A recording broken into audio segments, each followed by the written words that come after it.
Got it.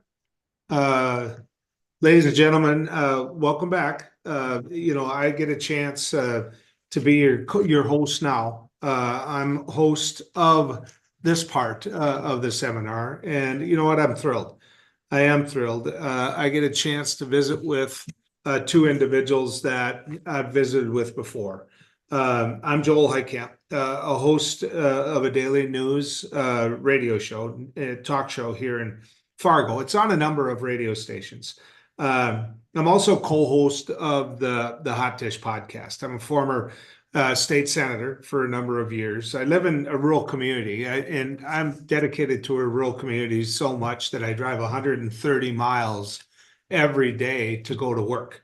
And I live in North Dakota. So you tell me in the middle of winter what it's like to drive 130 miles. I hear a lot of concerns. I do about the anxieties rural folks have and their fear of what's going to happen with the economy and their own personal finances. And so, we're going to have a conversation here with Phil Snape and Will Brown from Impact Social. Will and Phil co-founded their firm to give politicians and businesses deep insights into the mood of the public.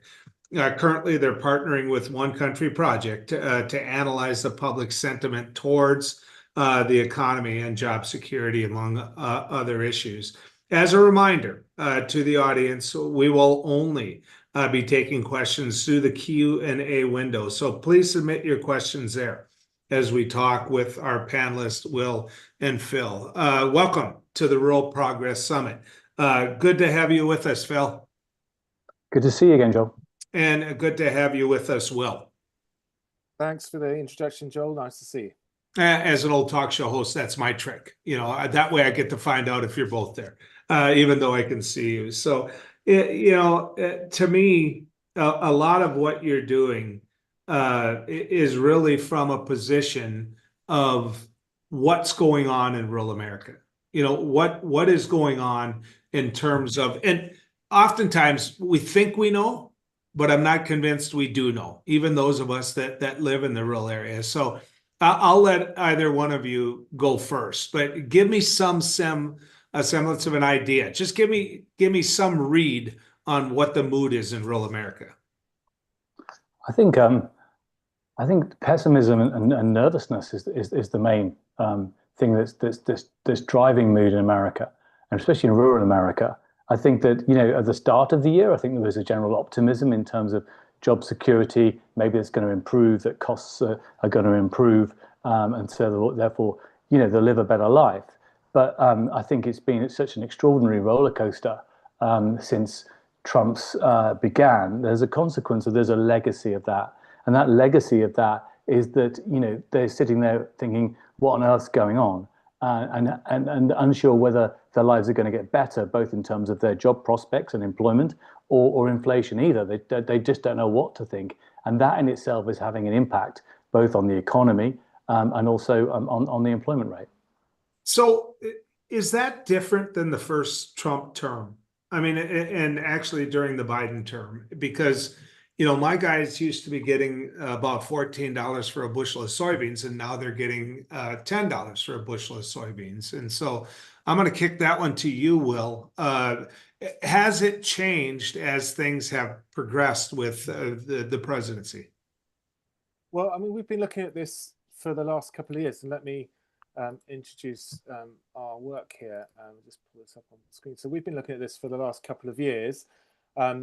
And for the credit unions, actually, previously, and now we're working with One Country Project. But what we've seen is, as Phil was saying, there was this sense of this disconnect between what the Fed and the Biden administration was announcing in terms of job security and employment prospects, and also inflation as we were kind of running into the election. There's a big gap between that and what actual people were on the ground feeling, and that's what we found in our analysis. So, over the last 2 years, that's what we've seen. That these realities don't meet the kind of Fed numbers that are coming out, and that was really used by the Republicans in the 24 election as a wedge issue, and they could see, and they obviously had a read on where people actually were on these issues, and they used that very effectively, I think, in the in the run up to the election, and it was part of Trump's success. So this feeling of pessimism that Phil talked about, the persistent issues around sort of underemployment, essential costs going up. We looked at things like the CPI, which registers about 60,000 different products, but a lot of those products aren't the ones that everyday Americans are buying. So those essential kind of items that people really need to get by week to week aren't on the CPI, and obviously there's a disconnect there. So you're looking at old methodologies that the government was using to try and portray a kind of positive outlook on the economy, whereas in actual fact people weren't really feeling that at all, and there's a big disconnect. And that's kind of the key thing that we saw over the last couple of years of doing this work. And now we've partnered with OCP, and what we're trying to do is understand where people are in everyday America, in rural areas, where they are on these issues of job security and inflation, or cost of living as we call it. And what we want to do with that work is inform both the kind of democratic messaging and show what the economic impact and reality is around kind of Trump administration policy. And just to tell you how we do that, we've built this methodology. We've been doing social media analysis for the last 12 years. We work exclusively pretty much in America, so lots of different political issues, but this one we're looking, as we said, on the economy. And what we do is we build a load of search terms that look at, how do we track public sentiment around economic Trump era policies.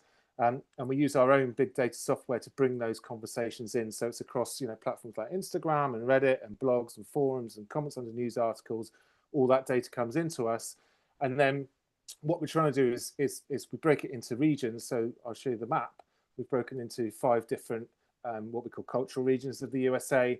And we're looking at geolocated data from each of these cultural regions to see what the differences are, to understand where people in different parts of the country are on these issues, and most importantly we use human beings to do that analysis. So this isn't based on AI, this isn't based on algorithms. Our analysis is done by humans who read representative samples of social media posts from these geolocated, from these 5 different regions around the terms that we're looking at. And in this specific case we're looking at job security.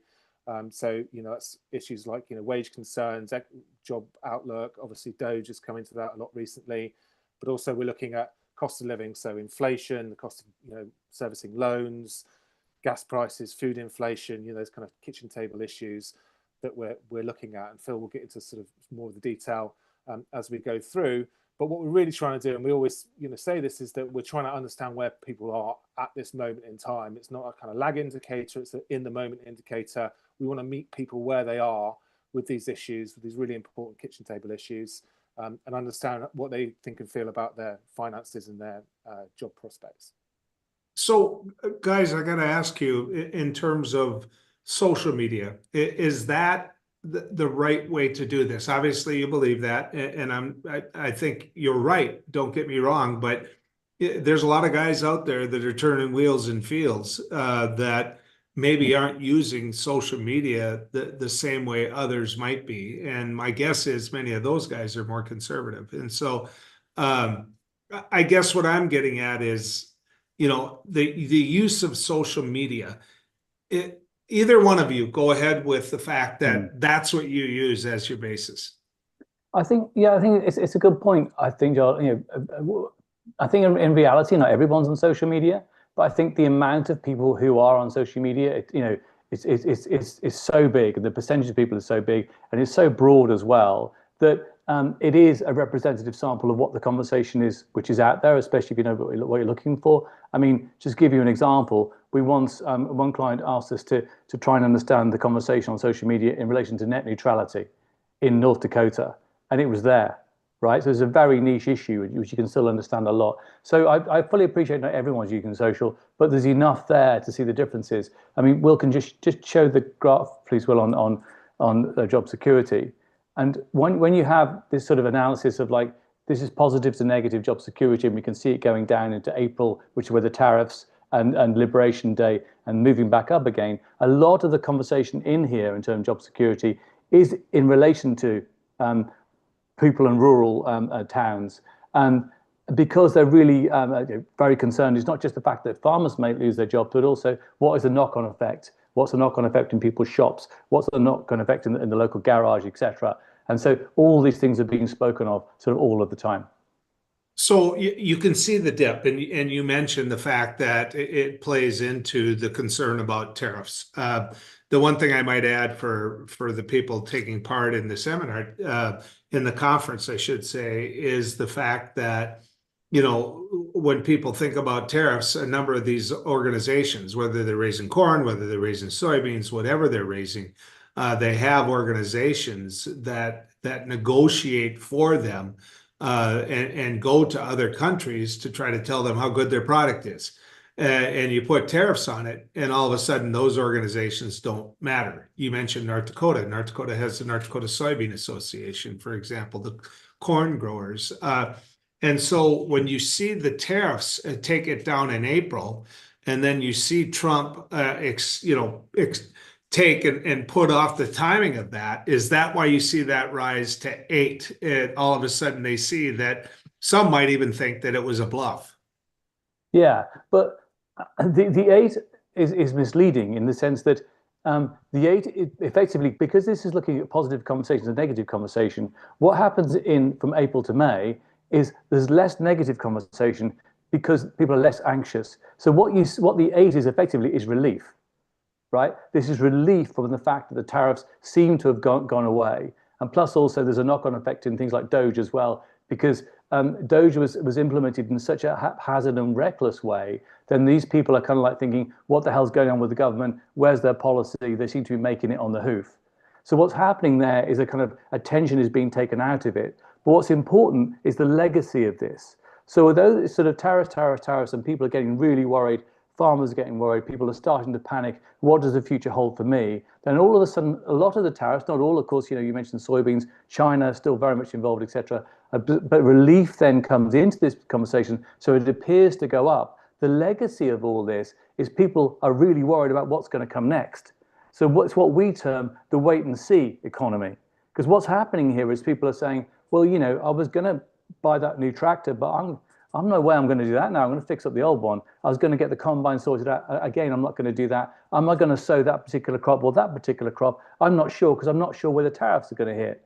So as a consequence, you see a lot of people in rural communities sitting on their hands, and they're waiting, and they can't afford to wait because that's not the nature of what they do, but they're afraid to make a move.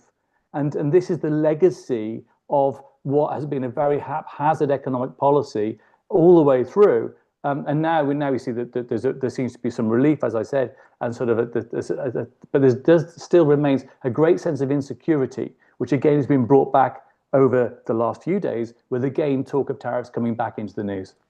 So, you're talking about the effect that people have, and what they're talking about online in regards to the tariffs and the concerns. But does it get tighter? Does your data and the ability to check it get tighter in respect to just sheer flat out money and what the government gives them in disaster relief, for example? Well, it can do, but then you've still got nagging in the back of your mind that you're not really making it on your own.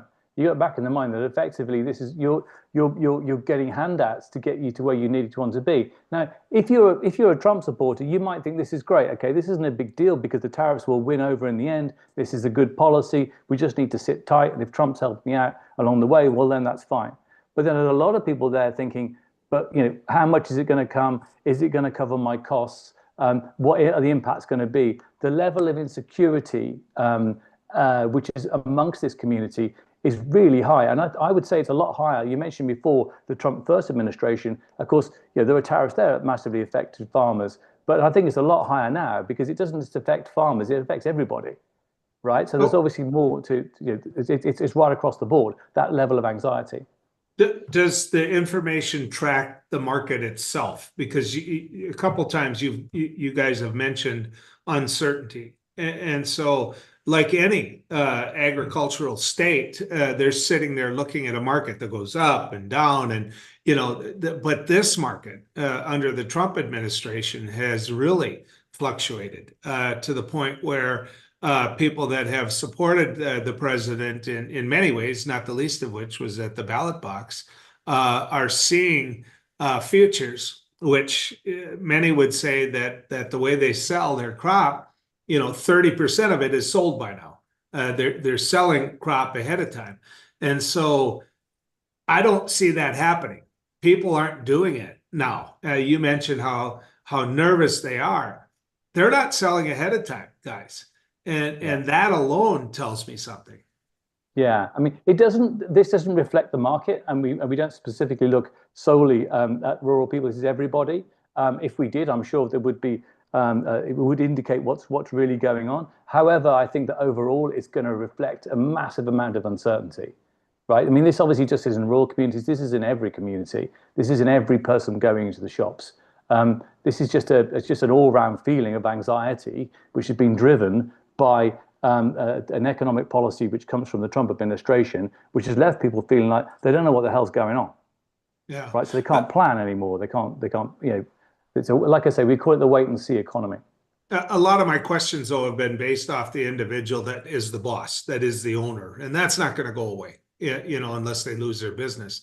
But you're talking about job security, and in many of the people that are farm related that you must be pulling some data from actually work for a farmer. How does that play into it? Well, they go to the bar, they listen to the news, right? Their spouse will have a view. They are so sort of, if my boss goes down, then I go down. So whereas the guy that loses his job may not have the $100,000 worth of debts that go with it, but nevertheless, where they're going to go to, and so therefore the employee and the employer's anxiety mirrors one another because they kind of go down together. Yeah, I can understand that. Any other data that you want to present in regards to this, guys, before I ask even more questions about it? Sure. I mean, we could go on to cost of living, which is obviously sorry. We'll just go back up just one.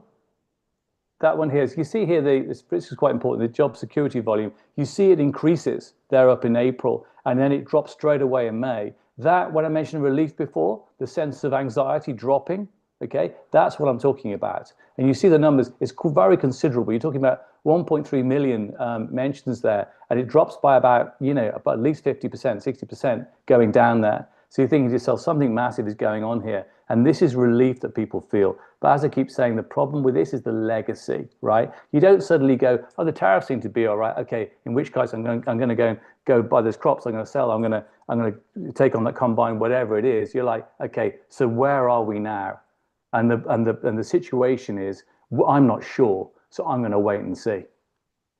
Well, right? And you got, sorry, go on. Well, I mean, what's interesting about the people that you're tracking is the fact that people assume that it's a group as a whole. And what they don't realize, I think, at times on a national scale, is that each one of these farms is an independent business. Yeah. I mean, they're all an independent business. So the data that you're pulling together is data from a much broader spectrum than what it would be from auto dealers, for example. And that's why I think it's so important, guys, is you're seeing it from such a broad spectrum that when you see numbers like this go down, that's a lot of different people in a lot of different regions, in a lot of different professions in regards to those rural areas. Yeah, I mean, this is it. This is what I said before. The difference between the Trump first administration and the second one is this affects everybody. What about the mood in general? What about the new pickup out in front of church? Are they spending money? No. So okay, so that's an interesting one. So you go to cost of living.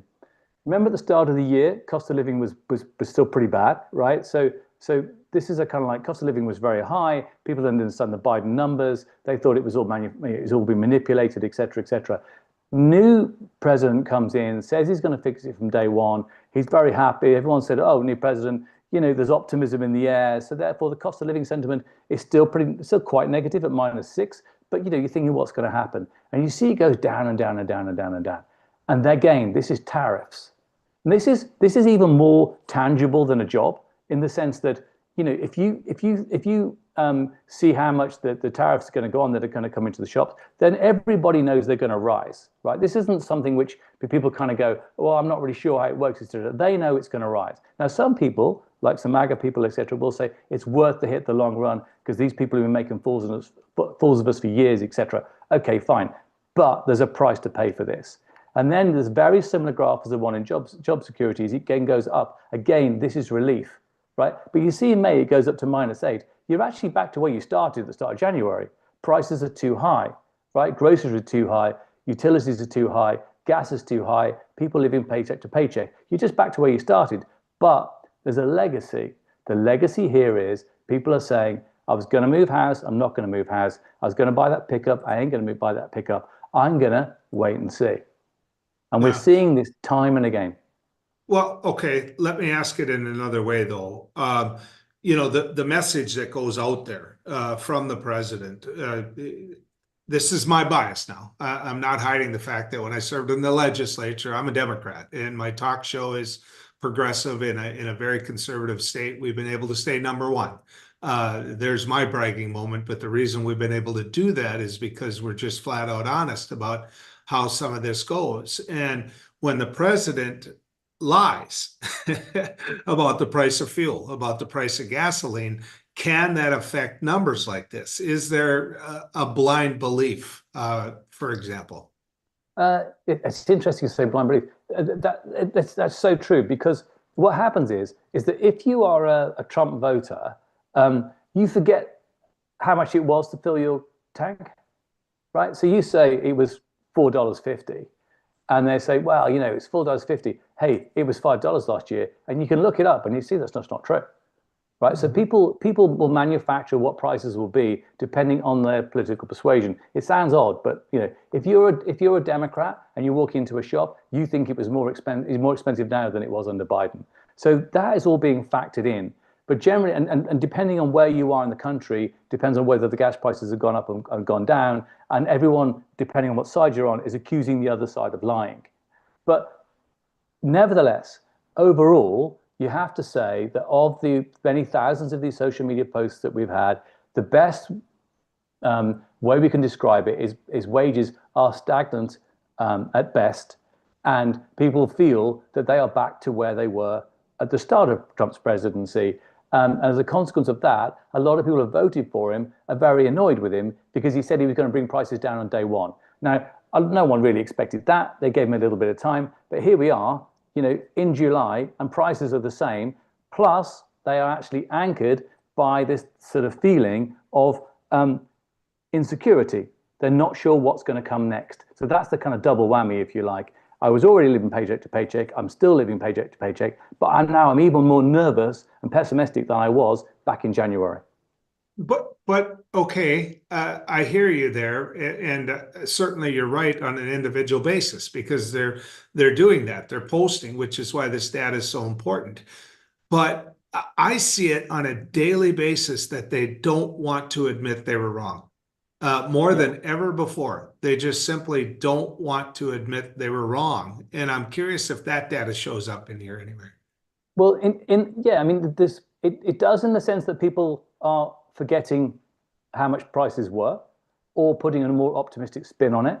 But other people are also saying as well, hey, you know, and this is quite a big conversation. Hey, Biden left us in such a mess that, you know, you weren't expecting this guy. Not even Trump can turn it around overnight. We need to give Trump time. So if you really are, you know, a diehard MAGA voter, then it doesn't really matter what he does. At the end of the day, you know, he's going to bring these prices down at some point. We just need to hold our nerve. You know, the tariffs will come in. It'll be good in the long run. It's going to be fine. And so, I mean, I'm not surprised they don't admit they're wrong, because, yeah, effectively at the moment, they're kind of where they were anyway. Do you think that any of this conversation, guys, the window that you put in front of everybody to see some of this data affects, when it comes to the market, other concerns? Because there's openings left here. I mean, there really is. All of a sudden in Brazil, for example, farmers are finding out, and many of them knew anyway, that ports are being built for China to buy soybeans directly from there. They own it. They're going to own it. And those are long-term issues. They're not just the mood at a given time. If you understand what my question is. I think so. I mean, we do see this. We do see the fact that if they lose a market to say China or somewhere else, then where do those people go? So well, if they lose money in China, are people going to Brazil? Are people going to Mexico? Are people going to other areas? So there's a sense that the ground is shifting from beneath them, and there's nothing they can do about it. So what other information have you been able to pull? Well, it's mainly around this kind of like this cost of living legacy, which people just keep constantly talking about. This feeling of anxiety. What we've been predicting for the last 2 months in sort of job security, for example, is that this is going to have a big downturn on the unemployment figures. And people have been saying, you saw last week, okay, so the employment figures came out along with the non-farm payroll figures, and it was saying that Trump's fantastic. It's up. The unemployment rate is down. The non-farm payroll is 147,000, I think it was. It's all good, but it's not so, because in reality, what's happened is that when you dig at the figures, what's happened is that of the 147,000, only 77,000 are actually made by private enterprise. The rest of them are being basically they're government jobs. So in reality, what's happening is that the amount of people being employed in addition by private enterprise is going down.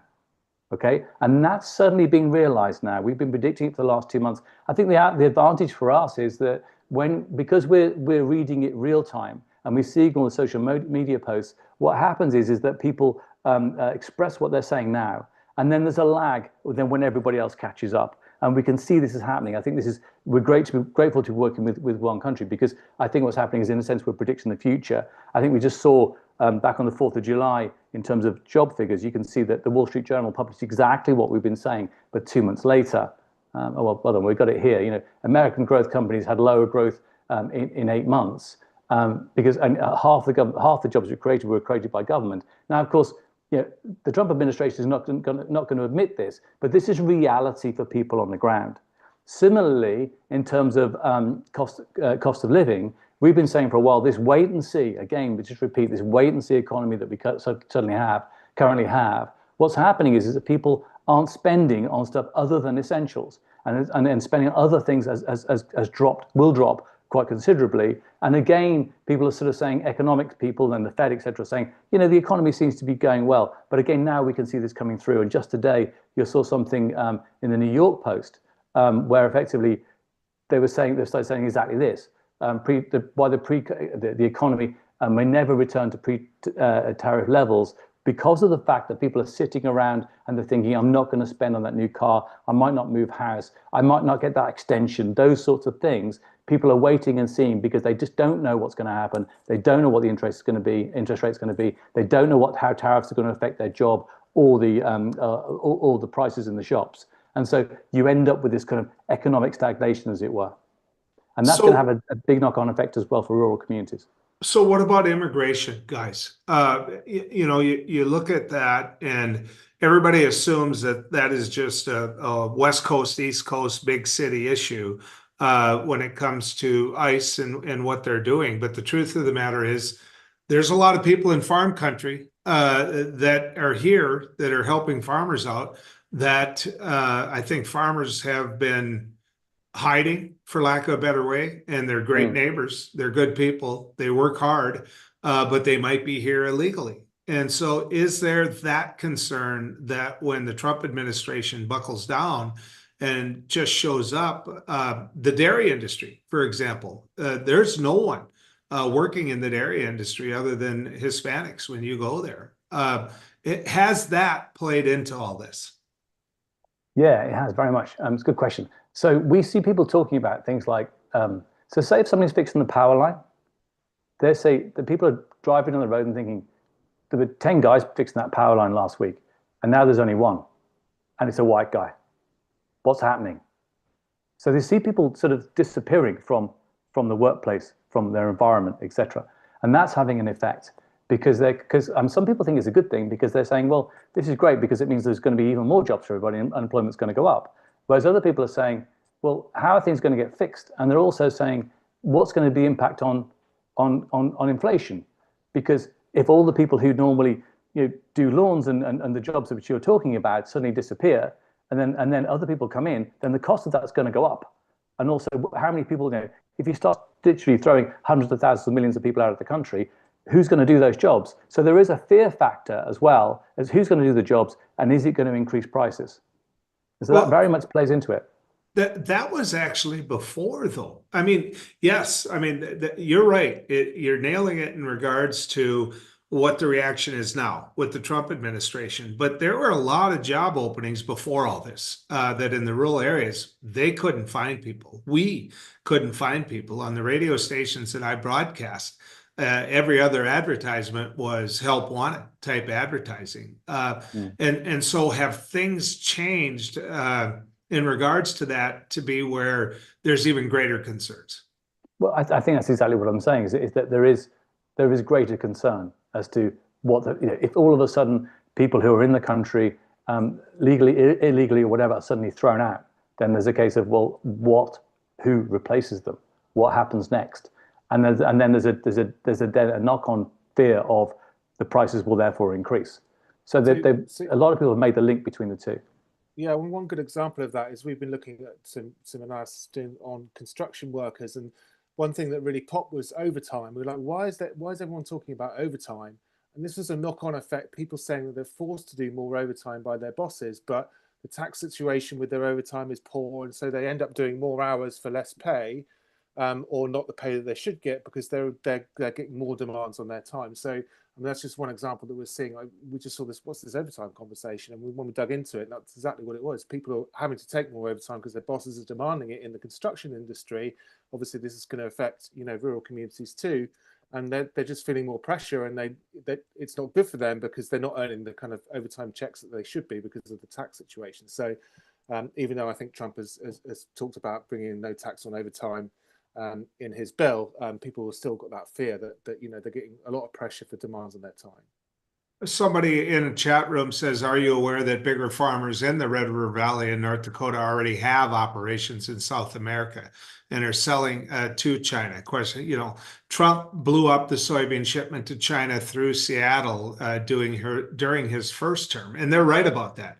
Wilbur Ross's answer to all of that was to just pay them off. $1.62 per bushel, but he blew up the market by doing that. And so I'm curious what you guys know about that. I think this again comes down to this real sense of this haphazard, reckless implementation of economic policy, which is poorly thought through, poorly enacted, and seems to change day to day. And that's the biggest problem, I think, is that even if people didn't like what was going on, at least they would know. But we don't have that. And that's why the sentiment goes down month on month before the tariffs and then rises after the tariff so-called Liberation Day ends. And so therefore then left with this sort of like, well, what's next? And the answer is, I don't know, you don't know, nobody knows. But in times gone by, people did know because there was an economic direction and people knew where they stood. And so therefore, you talk about different markets, you talk about South America, you talk about different changes, etc. And what people really want is a kind of security. They want to know what's going to happen. And especially if you run a business. And that just isn't happening. That just is not what they have. Yeah, and I get it. I mean, really what you're showing is that there's no money moving. I mean, there's no money moving. And one of two things is going to happen, right? It depends on how you think the economy works. Either prices are going to go down to get that money moving. And, if there's, inflation's going to have to go down in many cases to get that money moving. But, if prices don't go down while commodity prices have gone down, they're not going to go out and buy those tractors, guys. They're not going to go out and buy that air seeder. And not to mention which, that in much of our country, that comes in from other countries. A lot of that product that farmers, rural people utilize, comes from other countries. And so I'm curious if that showed up in here. I think all of this stuff shows up, Joel. I really do, and I think just there's the overall everything. It's not just. I mean, you talk about sort of farm wear and farm goods and those sort of things. People are also talking about, when they go and buy some new sneakers. People talk about what sort of meat they're going to buy. All of those things. I mean, obviously, there's loads. There's a big retail industry within farming communities. You also have quite big towns and some cities within there. And people are looking to spend their money, considering whether they're going to spend their money, etc. And so, your corner shop run by a family, or whether it's a larger store in a larger town, etc., are all suffering. And I mean, if you're a grocer, then therefore you might be okay because people have to have essentials. But if you're a restaurant, what are people saying? People are saying, I've not been able to afford to go out to a restaurant for quite a long time. I don't see this changing anymore. People are saying, I'm not going to buy some new sneakers. I'm not going to. And one of the things that we saw an awful lot of about a month or so ago was video games. People are just not buying video games. People not buying consoles because the price shot up, and people are saying, I can't afford to buy this anymore. And so these are discretionary spends. These are things that people want to spend money on if they had it in their pocket or they knew what was going to happen in the future, which they've just closed shop. So I wouldn't, while I understand in terms of one country perspective, the need to emphasize on rural communities, but not always on farming per se, because there's a wider economy out there which is also being impacted by people just sitting indoors and saying, I just don't know what's going to happen. Either I can't afford to spend it or I don't want to spend it because I just don't know what's going to happen. Well, the so-called Big Beautiful Bill, I have a different name for it, but let's just call it what it's being called by the majority in the Congress. The so-called Big Beautiful Bill has a lot of people in the rural area nervous. It has them nervous about nursing homes. It has them nervous about rural hospitals. It has them nervous in regards to the funding of farm home, rural development, those organizations that we've counted on for a long time. How soon before that data shows up or that attitude shows up? Yeah, so that's quite an interesting one because we did some analysis yesterday, which will come out in next month, where we looked at the Medicaid. Now, there's a lot of people in rural communities impacted by Medicaid. So people are they're very concerned about what's happened. They're very angry because, and this is a lot of Trump folk as well, because they say that he lied, right? In terms of, he said he never touched Medicaid. He did say, as the administration has said, unless it involves fraud or something of that nature.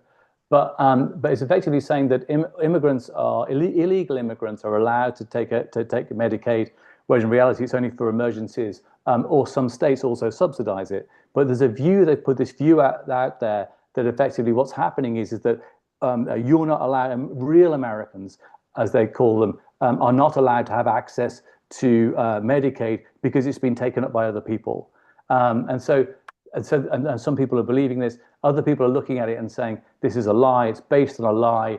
The scaremongering. There's also a lot of people in rural communities as well who seem to have cottoned on to the fact that the impact of Medicaid won't come in until after the midterms. So that's when the people are going to feel it. That's when the impact is. And people are sort of suggesting it's very cynical as well. And this should not be allowed to happen. And so a lot of people don't understand it's coming down the track, or they've not sort of switched onto it. But then an awful lot of people really have switched onto it, and saying that this is a terrible thing. It's going to impact on the poorest the most, and they're lying to enable people to get on side by saying all they're doing is going to take illegal immigrants and not going to be able to have it. And so that is also a very important conversation, which I think is going to flash up quite considerably in the next data. What trends or what are you hearing in regards to Congress itself? The midterms, you mentioned that. There's a lot of people that on the Republican side didn't like this bill. They didn't like it, but they voted for it anyway. So are the conversations that you're seeing out there being affected by that? Are they mad at Congress, is a better way of asking it. Yeah, okay. So again, right. So this is a very important question, because what we can see from the analysis we did yesterday was people are already mobilizing, right? So when I'm saying mobilizing, I'm not talking about people at the DNC or something saying, you know, we're going to put all these ads out, etc., which they're doing, obviously, and pointing in particular at swing states and to swing voters, saying, you know, we need to really emphasize on this. What's really happening is that people themselves are saying, do you realize in our district in Nebraska, how many people are going to be impacted by this? We need to do something about this. Or in parts of Pennsylvania, very similar conversations are taking place, and we can see them. These are angry, disillusioned people, a lot of whom are Republican voters who are basically saying, you know, this can't happen, right? We need to stop this. So I think of that bill, you have in the one hand people losing Medicaid and are concerned about the situation, or other people are concerned for them. On the other side, they see tax cuts, not for these people, but for richer people, and they're saying this is immoral. This shouldn't happen in America. This is a really bad thing. Of the bill that we have seen, the thing that people get most upset and worried and are irate about is the Medicaid. That's the thing, which when you put next to the conversation in relation to tax cuts, makes them even more angry about what's going on. And this is a lot of Democrats, for sure, a lot of Democrats. But I also see a lot of people, swing voters and particularly on the right, are very upset about this. And I think who wins this conversation is which of the two sides frames it best, right? Yeah. So, I'm not sure when it comes to Medicaid that they can frame it best in regards to the Medicaid issue. I'm not so sure that the Republican Party hasn't already lost. I think that your trends show that. And with farmers, what happens is the way the Medicaid law was set up. I use grandma as an example because women outlive men. So let's just use that as the example. The way the laws were set up, you know, farmers would pour grandma down. They wouldn't allow her to owe the land anymore. They would use every legal ability they have to put it into a trust, to use whatever tool they can, because they knew when grandma went into the nursing home, it was going to be incredibly expensive, and they didn't want to lose the farmland paying that off. That has callers into my show mad as hell. I mean, they're sitting there right now mad about the Medicaid issue because they feel they're going to lose the ability to, I don't want to use the word hide, but to protect themselves in regards to long-term care expense. Right. Okay. That makes sense too. I just think that there's a lot of confusion at the moment as to what it means as well, and how it's going to land on the ground. But when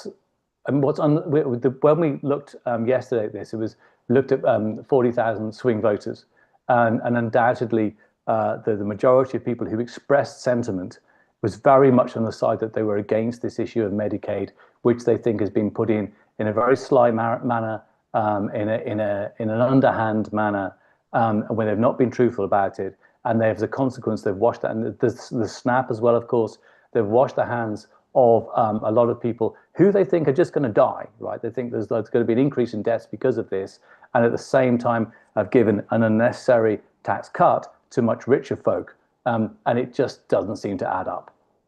So you mentioned Democrat, Republican as you look at your data. Have you studied men versus women?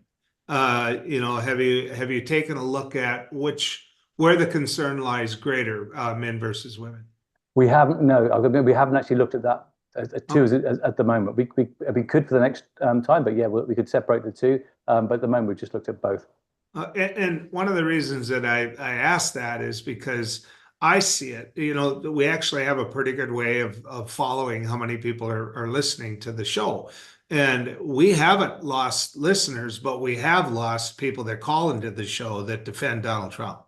And we've lost that a lot. And one of the ways they communicate through the radio show now is by text. You know, they'll send messages in, and you know, you can see phone numbers that consistently send in, and phone numbers that you've never seen before that text into the show. And it's getting less and less out there that are out there defending someone who criticizes him, which clearly I am. And I guess what I'm getting at, guys, is that tells me your data is right, that you're accurate in all this. Are you comfortable with that? Yeah. Our 40,000 swing voter tracker has shown the same thing, ahead of all these different forecasts in terms of approval ratings and whatnot, because it shows you why Trump's becoming less and less loved or liked. And it's to do with many different things in terms of what's happening with tariffs, now what's happening with the big beautiful bill, et cetera, et cetera. So when I say that our chart's going down in terms of the sentiment, just to repeat what we do, we look at the positive sentiment, then the negative sentiment, and we take the one away from the other. And as a consequence, you then have the net sentiment, and it's going down. And the reason it's going down is exactly the thing that you're talking about there, Joel, is that less people are talking positively. And so there's more negative conversation. So less people are likely to go online and say, yeah, but he's doing a great job. You just need him to give him time, etc. And so what I would say is there's a kind of buyer's remorse here, right? Yeah. And this is particularly prevalent among swing voters, because they're obviously the people who tried to get on side. And he did well. I mean, we did compared to where he was 4 years ago, where we tracked him 4 years ago. He has done well, but that has receded month on month since he got in. Yeah. What's it going to take to turn this around for the president? Well, that's a really good question. I mean, if he, it's obviously, the economy stupid is really important. The economy is going in the wrong way. Okay, this wait and see is going to bite him. And what he needs to know, there's a picture of him here with that board. I mean, it's like a tombstone at the moment, right? That's the thing that's driving him down. That's the thing where people are considering what's happening next, etc. If he can stabilize everything in terms of the economy, then he's got a fighting chance, I think, at the midterms. But at the moment, with that, and then you have the Medicaid, which I think is going to be really important, and the tax cuts for richer people, etc. If the Democrats can really focus on those issues and the economy goes the way it's looking at the moment, then I think the midterms, the Democrats have a really good chance at the midterms. If Trump wants to turn it around on issues like this, in terms of having stability in the economy and telling people that they can go out and spend again, and he has it under control, that's, I think, is his biggest weakness today. Guys, I think you're doing it the right way. I think it's an indicator that really what people are thinking out there. And I think there's an assumption that there's only a certain age group that's going to give you that data. And if people are assuming that, they couldn't be more wrong. That there are individuals at all different age groups that are talking to you through this data. And so I appreciate it. I love your association with One Country, and keep doing what you do. And the most interesting thing to me after this, I get to say it, the big ugly bill, which is what I call it on my radio show. The most interesting thing to me is what your next month's data is going to show. Yeah. Okay. Well, we look forward to doing it and sending it out. All right. Thanks, you guys. Appreciate you joining the seminar. Thank you, Joe. Take care. Thanks, Joe. Take care. You bet. Now it's my honor to have Governor Andrew Beshear to join us. He's the 63rd governor of the Commonwealth of Kentucky. He's won state election 3 times. He's a Democrat in a deeply red state. And so I want to make sure that we get a chance to hear from him. Welcome to the Rural Progress Summit.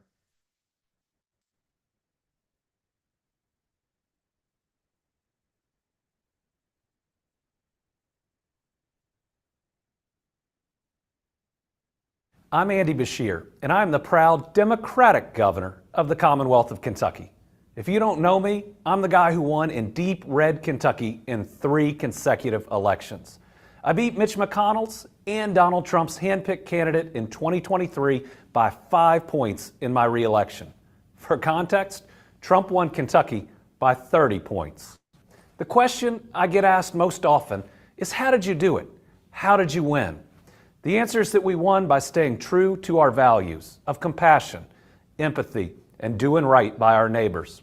I believe that Donald Trump won because he was able to convince the last group of voters that he'd be less focused on culture war issues and more focused on lowering costs and addressing inflation. Now, I don't think that was fair, but it's also the opposite of what he's doing. Instead, we're getting chaos, incompetence, and cruelty. The actions of the Trump administration are providing a huge opportunity for Democrats to go out and regain the trust of the American people, to be the party of common sense, common ground, and getting things done. To do that, we have to talk to people and not at them, and we have to explain our why. That's how I won counties in eastern Kentucky that normally vote for Republicans by large margins, including Breathitt County, which is the county J.D. Vance pretends he's from. Donald Trump won that county by 59 points. I won it by 22 points the year before. So I know we can win in tough areas when we lead with what's important to us. For me, my why is my faith. It's why as governor I restored voting rights to almost 200,000 Kentuckians, because second chances are our responsibility and our calling. I removed the statue of Jefferson Davis from our state capitol because a glaring symbol of bigotry and division does not belong in any capital in our country.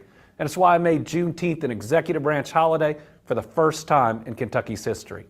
I vetoed 4 anti-choice bills, including one of the most extreme pieces of anti-choice legislation in the country that didn't even include exceptions for survivors of rape or incest or women with non-viable pregnancies. I issued an executive order banning so-called conversion therapy to protect our LGBTQ youth.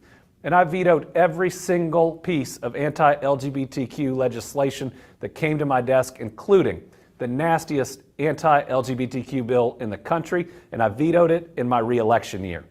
I did it because I believe all children are children of God, and I wanted to stick up for kids who were getting picked on by the politicians pushing that bill. I knew I'd get pushback, but some things are worth losing over. But I also got a lot of Kentuckians telling me while they might not agree with me, they knew I was doing what I thought was right, because I communicated my why. Whether people agreed with my decision or not, they knew why I was making it. And it gave people the grace and the space to maybe disagree, but understand where I was coming from. They also knew that the next day I'd be announcing new jobs, opening a new health clinic, or finishing a new road that would cut 20 minutes off their commute. Democrats can regain the faith of the American people with a relentless focus on the core concerns of our hardworking families. Better jobs, more affordable and accessible health care, safer roads and bridges, the best education for our children, and communities where people not only are safe, but they feel safe. And that focus must be backed up by actual results and proven effective governing. We have to be the party that delivers. People need to see us get our boots dirty, to get out in their communities again and again, because showing up tells people you care. In the next election, we must win the gut check about which party will make life a little better and make paying the bills a little easier. For all of us, the opening is here. Right now, we have to make sure that Americans know that Trump Republicans are trying to decimate Medicaid with their big, ugly bill. And what it will do is devastate health care across rural America and hammer our economy. In my state, this big, ugly bill risks closing 35 rural hospitals. It's going to fire 20,000 healthcare workers, and 200,000 of my fellow Kentuckians will lose their healthcare coverage. It means that even families with private insurance will have to drive hours just to see their primary care physician because their rural healthcare center will have closed. People have to take time off of work to care for aging parents who no longer have access to long-term care. Our healthcare system is the second biggest employer in rural areas right after our public schools, so these cuts will be devastating to the entire economy. This bill is estimated to cut 16 million Americans off their health care, and cuts to food assistance are going to make kids and seniors go hungry. And for what? It doesn't even work. The bill increases the deficit by trillions, and it passes on even more costs to states, blowing a hole in state budgets in the process. And Mitch McConnell says that people will get over it. People who lose their job because of this bill ain't getting over it. People who lose their health care coverage ain't getting over it. If you have to take care of an aging loved one, you ain't getting over it. If you live in a county where thousands of people lose their jobs and the ripple effect is seen on small businesses and the local tax base, you ain't getting over it. Democrats can win again by winning the middle, and it's there for the taking. So I appreciate all of you for joining us today. You're here because you know that we can do the work to win back this country. I'm here as living proof that when Democrats put people first and stand firm on our values, we can and will win in tough elections again. Folks, who Trump is trying to make America ain't who we are. So I know that brighter days are ahead for our party and for our country. Our job is to make it happen. Thank you. You know, folks, I have to tell you, that's a guy you give your car keys to in a tough bar. He's not afraid of anybody, and he's not running and hiding. I just respect the ever-living heck out of him. I'm using words just to show how good I can behave. You know, it's great to hear from a progressive, unafraid to show his values in a conservative state. I want to thank Governor Beshear for joining us. Now I'm going to hand it back over to Joe for a discussion on exactly the one country, big, beautiful bill and what it means for America, or as the governor pointed out, the big, ugly bill. It's a reminder to our viewers on Zoom, please return to the lobby and select what will the big, beautiful bill do to rural America, paneled from the list of sessions. So for our viewers on YouTube, the stream will resume in a new post as soon as what we can. Now, I want to thank you all for joining us.